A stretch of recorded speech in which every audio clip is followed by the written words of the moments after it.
Sa gabing puno ng mga nakakatakot na costume at tawanan ng mga bata, si Alex ay nag-aabang ng mga trick-or-treaters sa kanyang maliit na apartment sa Quezon City. Pero hindi niya alam, ang Halloween na ito ay magdadala ng mas madilim at nakakatakot na karanasan kaysa sa inaasahan niya. Isang kakaibang clown ang kumatok sa kanyang pinto, dala ang isang misteryosong note na magpapabago sa kanyang gabi. Sundan ang kwento ni Alex at alamin kung paano niya hinarap ang sumpa ng Halloween na tila bumabalik taon-taon.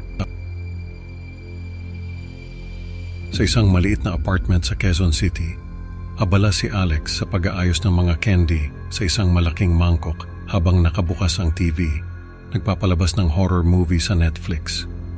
Kumikislap ang mga ilaw sa kalye at naririnig niya ang tawanan at sigawan ng mga bata sa labas na nagkakasiyahan sa kanilang mga costume. Binuksan ni Alex ang pinto at nagbigay ng candy sa mga batang naka-costume. "Happy Halloween!" bati ni Alex sa kanila habang sila'y nagpasalamat at tumakbo papunta sa susunod na bahay. Bumalik siya sa loob at naupo sa sofa, patuloy na nanonood ng kanyang horror movie. Habang nanonood, napansin ni Alex na tila mas nagiging creepy ang atmosphere ng paligid.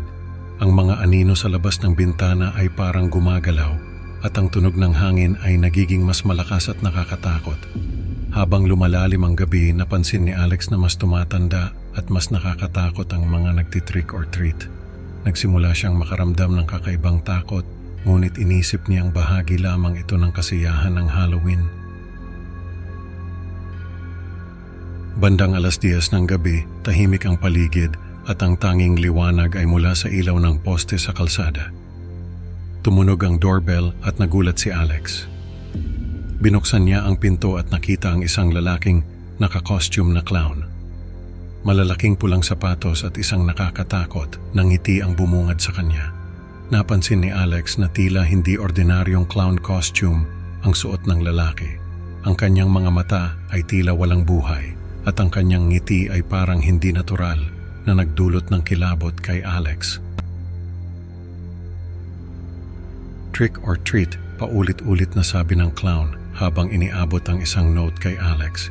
Nabasa ni Alex ang note na nagsasabing, "Sa likod ng bahay." Nagdadalawang isip si Alex ngunit nagpasya siyang sundin ang note. Sa likod ng bahay, natagpuan niya ang isang kahon na may lamang dugo ang sapatos ng bata. Agad siyang kinabahan at bumalik sa loob ng bahay, ngunit may kutob siyang hindi pa tapos ang gabi. Naisa nang tawagan ni Alex ang mga pulis, ngunit muling tumunog ang doorbell. Sa loob ng bahay, nag-aalangan si Alex kung tatawag ba siya sa mga pulis. "Ano ba to? Bakit ganito?" bulong niya sa sarili habang hawak ang cellphone. Biglang muling tumunog ang doorbell at ang tunog nito ay parang kumakatok sa kanyang kaluluwa.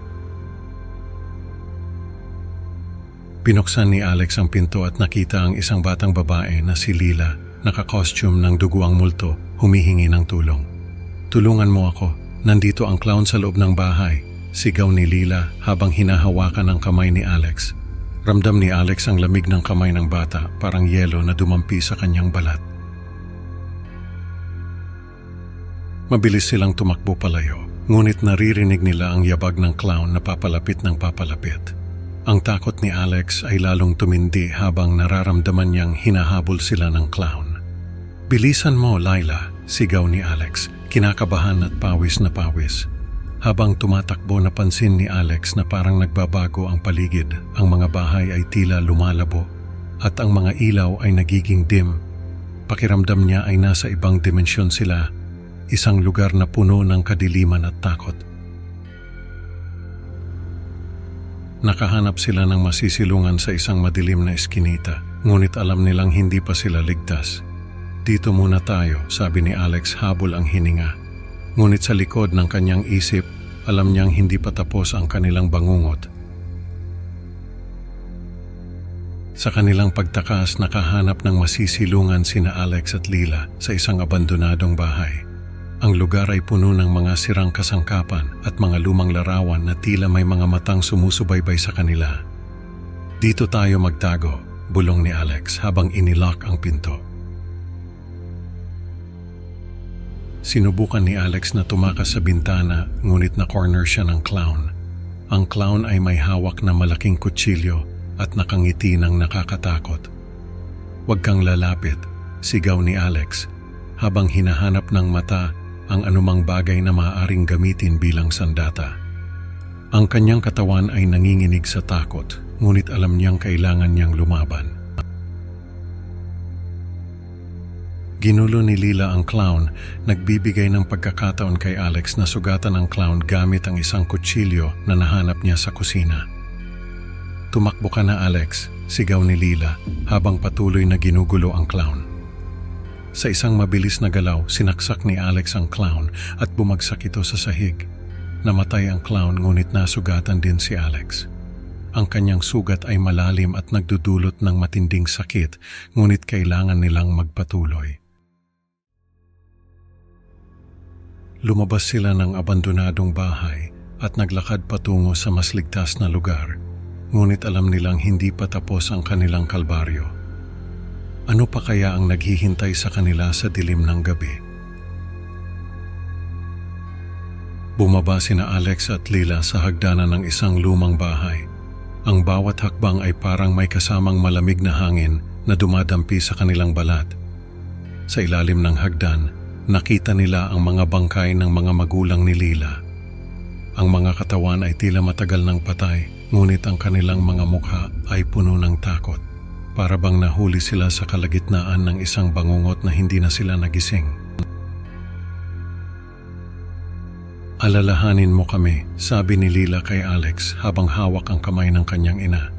Bigla siyang naglaho, iniwan si Alex na nag-iisa. Nagulat si Alex sa biglaang pagkawala ni Lila.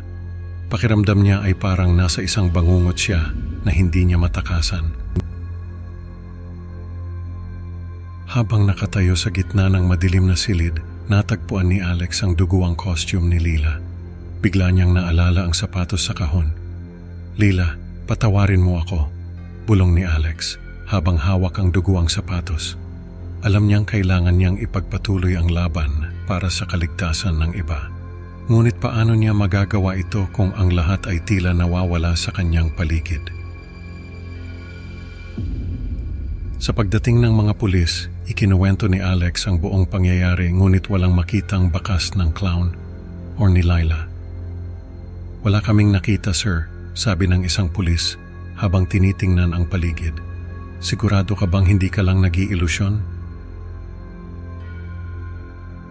Napagtanto ni Alex na ang mga pangyayari ay tila isang sumpa na bumabalik tuwing Halloween.